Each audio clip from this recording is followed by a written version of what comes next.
This is CGTN, China Global Television Network.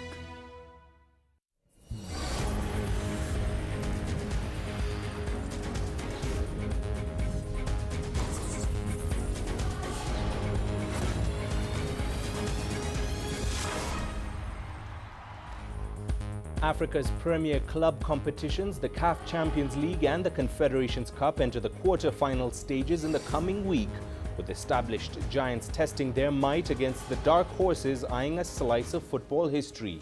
On tonight's Sports Scene, we look at what lies ahead in the knockout stages of both tournaments as the countdown to the Tokyo 2020 Olympics and Paralympics Games continues.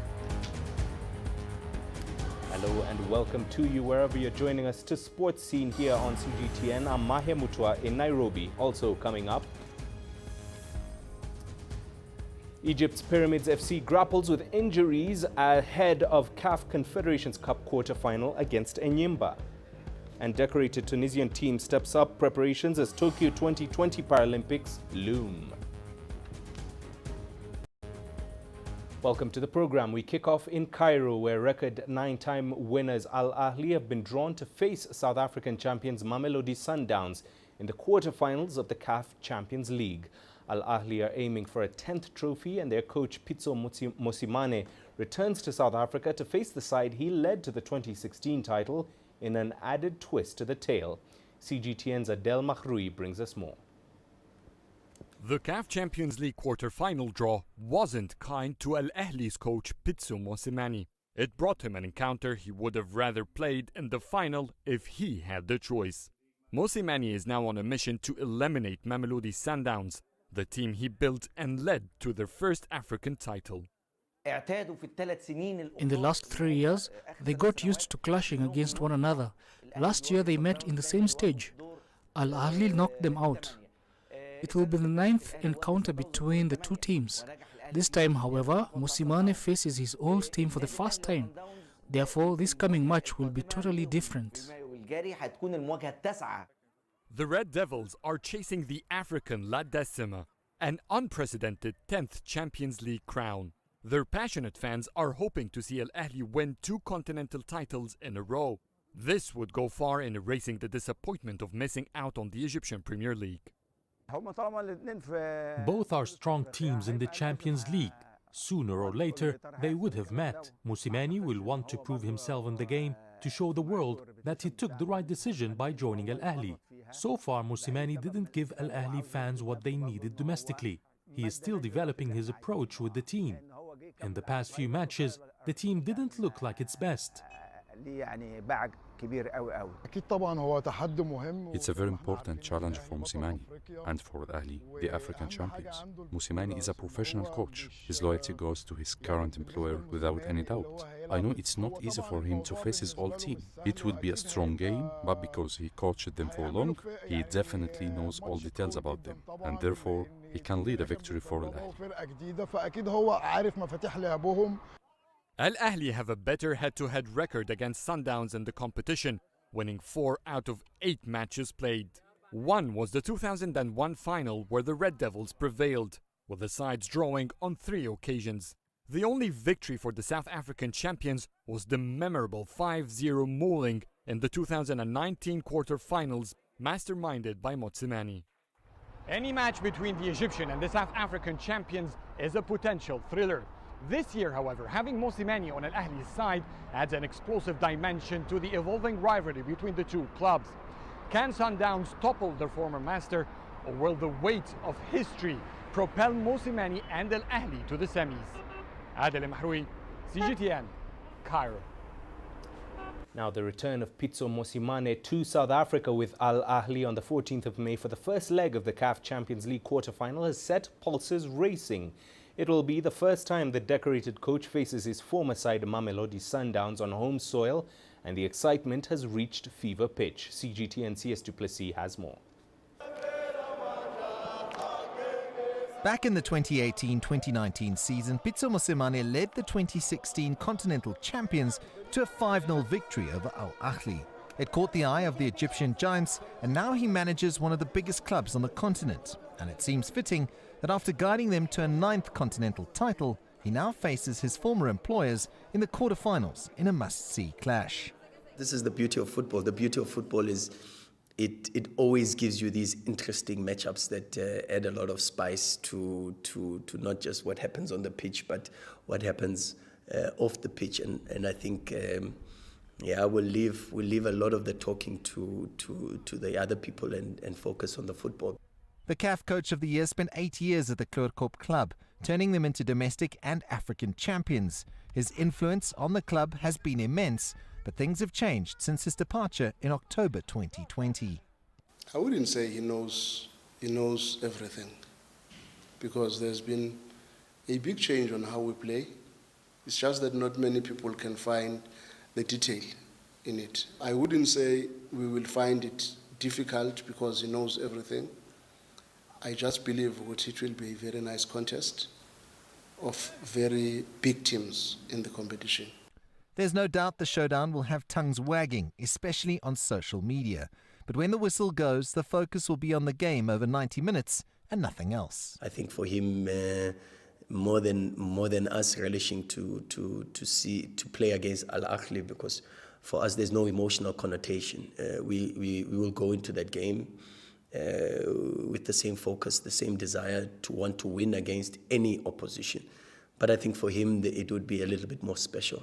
The mind games have already begun ahead of the blockbuster showdown, and the message from the Sundowns camp is that the pressure is firmly on the 9-time champions and their South African coach.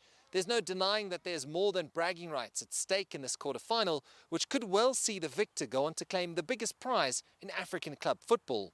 CS du Plessis, CGTN, Johannesburg, South Africa. Meanwhile, Tanzania's football giants Simba will face South Africa's Kaizer Chiefs in their first leg of the CAF Champions League quarterfinals on May the 15th in Johannesburg. The second leg is scheduled to be played 1 week later in Dar es Salaam. CGTN's Daniel Kijo has more on the Dar Giants, who are billed as the dark horses of the tournament. Tanzania's biggest football club, Simba, is busy preparing for its biggest test yet. The team will face Kaizer Chiefs, one of South Africa's most accomplished teams. The team's showdown for CAF Champions League quarterfinal is set for May 15th. For a long time, Tanzanian clubs have not performed on the international scale. So if Simba can represent the Tanzanian flag, let it be. It's our time now. We needed a team like Simba. Let's hope this serves as motivation for other teams like Yanga and Azam. This will be the first time these two teams meet in the African Champions League competition. Simba's campaign so far has been impressive. It finished at the top in Group A with 13 points from 5 matches and had managed to win 4 matches and draw only once against El Merreikh of Sudan in Khartoum.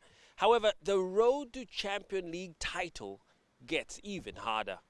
According to the draw, if Simba SC makes it past Kaizer Chiefs, they will meet the winners of Wydad AC and MS Alger in the semi-finals. Simba fans are confident that their team can make it all the way to the top and win Africa's most prestigious title, the CAF Champions League Cup. We will just cruise past them. It's an easy win. If we were able to play against teams like Al-Ahly, AS Vita, they will be even easier. We will cruise to the semi-finals, then this time all the way to the finals. The quality of football Simba are playing is superb. Their gameplay is no different from Africa's big teams. The CAF Champions League final is slated for July 17th at a neutral venue yet to be named. Daniel Kijo, CGTN, Dar es Salaam. Now, 2019 winners Esperance de Tunis are itching to reclaim the CAF Champions League trophy, but the 4-time champions face a stern test from Algeria giants Belouizdad, who are seeking their first title. The North African derby promises to be a keenly contested affair, with both sides coming to the tie on the back of good form. Here is CGTN's Adnan Shawashi with that story. Esperance Sportive de Tunis won Tunisia's Football League Championship after defeating Stade Tunisien at the stadium last week. This is the 31st championship title in their history and the 5th in a row. EST secured the title several weeks before the end of the domestic league. Esperance celebrated the early championship title.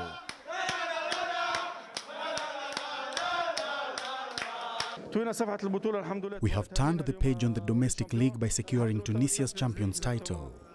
We are now focused on the CAF Champions League. Our adversary is strong. CRB lost one match, then continued the race by defeating TP Mazembe. This is a remarkable achievement. We are focused on the challenge. The Blood and Gold club is focused on CAF Champions League quarterfinals. Esperance players say next week's game in Algeria will be decisive. Our CAF experience is an advantage, but everything is possible in football. The preparation is underway. We are determined to win this difficult match. The match will be played in Algiers. Esperance fitness coach asserts that many players are tired after the fasting month of Ramadan. However, the technical staff has made a special preparation schedule, which is adapted to this period of the year. Some players are tired after weeks of fasting, but they will be ready for the match in Algeria. It's better than traveling long flights to Egypt or South Africa. The quarterfinals will be very challenging for Esperance and all African clubs. The Tunisian and Algerian football federations have launched disinfection campaigns at stadiums and sports facilities. Stadium fan ban will be maintained. Algeria's borders will remain closed and flights suspended to combat COVID-19, but Esperance will be allowed to travel to Algiers. Tunisian authorities have announced a general lockdown in the country until May 16th.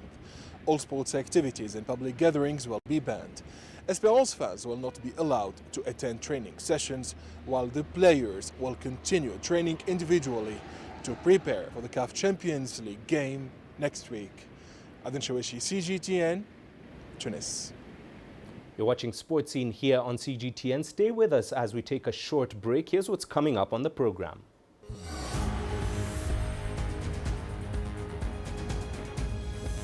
Egypt's Pyramids FC grapples with injury-ravaged squad ahead of CAF Confederations Cup quarter-final against Enyimba.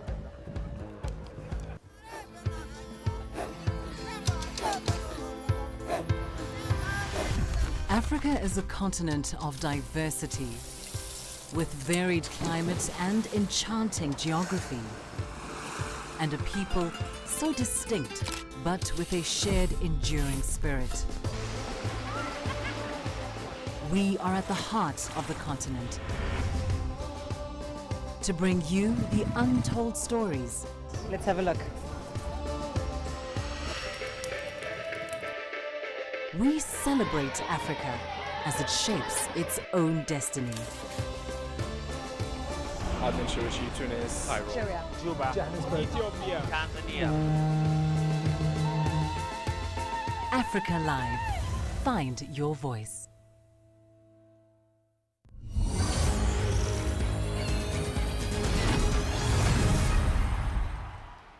Welcome back. We're staying with continental football. Egyptian side Pyramids FC are firmly in the hunt for their first African title, having qualified for the quarterfinals of the Confederations Cup by finishing second in Group D, behind Moroccan giants Raja Casablanca with 12 points. Next, they take on the might of Nigerian giants Enyimba, who topped Group A with the first leg away in Aba. Pyramids coach Rodolfo Arua Barrena raised concern over the packed calendar that has led to several injuries in his team, but exuded confidence most players will return ahead of the two-legged quarter-final that will be played on the 16th and 23rd of May.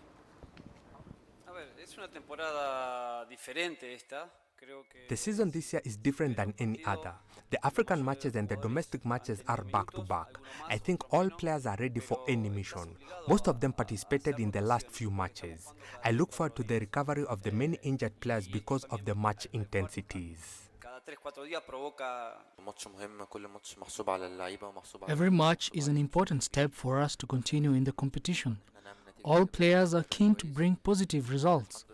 Our qualification to the quarterfinals gave us a chance to try new formations and new players. We are trying to make as many players ready as possible. Now, for more on both the CAF Champions League and Confederations Cup quarter-final draw, we're now joined by Deji Omotoyinbo, who is a football analyst specializing in Africa. He joins us now from Lagos, Nigeria. Deji, we have 5 past champions, among them the 2017, 2018, 2019 and 2020 winners in the Champions League quarter-finals. Is African elite football now just a preserve of these teams? And what happened to giants of Nigeria, Ghana and DR Congo who don't have any representation in the last 8?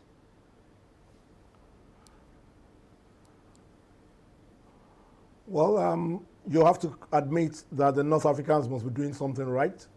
They seem to dominate African club-side continental football. You mentioned the likes of Al-Ahly, Wydad Casablanca, Esperance of Tunisia. They've won this competition in the last four years. Al-Ahly, 9-time champions, they are the current champions. You know, they are organized, they are well-funded, and you have to say that they must be doing something right. Success in football stems from action on the pitch and the back room of the pitch. And I think they're getting that right. For the other countries, Nigeria, Ghana, some of the other countries, there are administrative problems all over the place. And that has an impact on the pitch. You cannot run away from that. So I'm not surprised that North Africans are winning everything. In the last 10 years of this competition, I think it's only Orlando Pirates in 2016 and TP Mazembe in 2015 that won the CAF Champions League. And from 2011, it's been North African teams. So they must be doing something right. Definitely, they are doing something right. And the rest of the continent must just wake up and start getting it right, both at the administrative level and then on the pitch. And Deji, looking at the other teams in competition, Simba, Kaizer Chiefs and Belouizdad are in the hunt for a first African club title. What are their chances?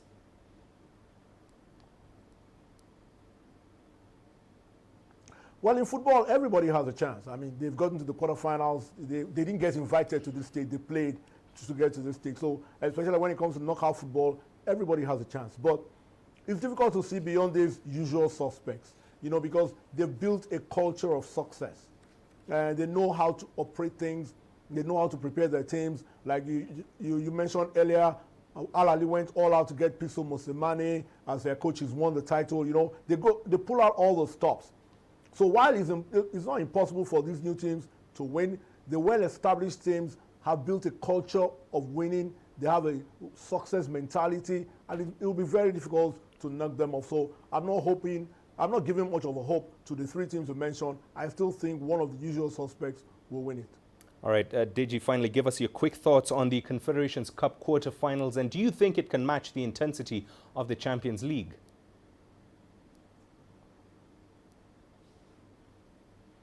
Well, I think it can, because you have 4 former CAF Champions League winners in there: Orlando Pirates, Enyimba, Raja Casablanca, and I think JS Kabylie. Those are 4 teams that have won the Champions League itself.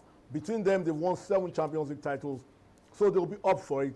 They are big boys in African football. And when you consider the fact that there's $1.2 million for the winner, that's a lot of money. It may not be a lot of money for maybe the North African teams, but for Enyimba, for Cotton Sport of Cameroon, for Giraffe, that's a lot of money. So expect intensity to be there, because everybody wants a piece of that pie. So I expect that it will be just as competitive as the CAF Champions League, that's the CAF Confederations Cup. The intensity will be there because these clubs want to win. All right, Deji, thank you very much for speaking to us on Sports Scene. Deji Omotoyinbo, who's an African football analyst, joining us live from Lagos, Nigeria. Well, let's now take a brief look at the CAF Champions League and Confederations Cup quarter-final fixtures.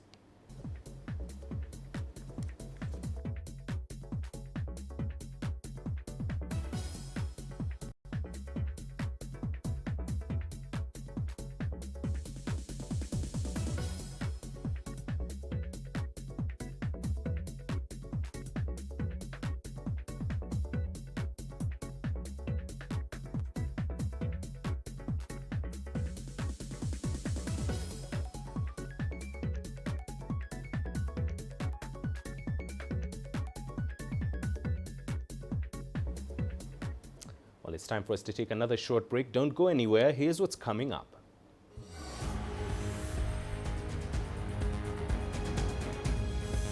Decorated Tunisian team steps up preparations as Tokyo 2020 Paralympics Games loom.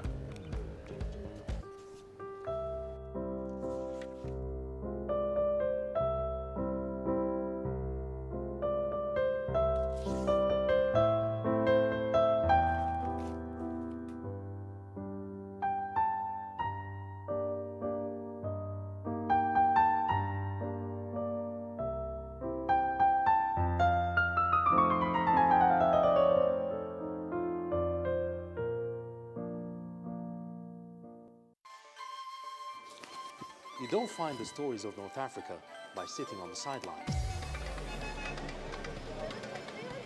You've got to get out, go there, and you'll find them. In the bazaars of Casablanca, among the crowds in Cairo, who come to visit Cairo, the ancient capital of Egypt. Along the waters of the Nile, along the sands of the Sahara. No one else will take you where we can in North Africa. No one else will show you what it's all about. CGTN, see the difference.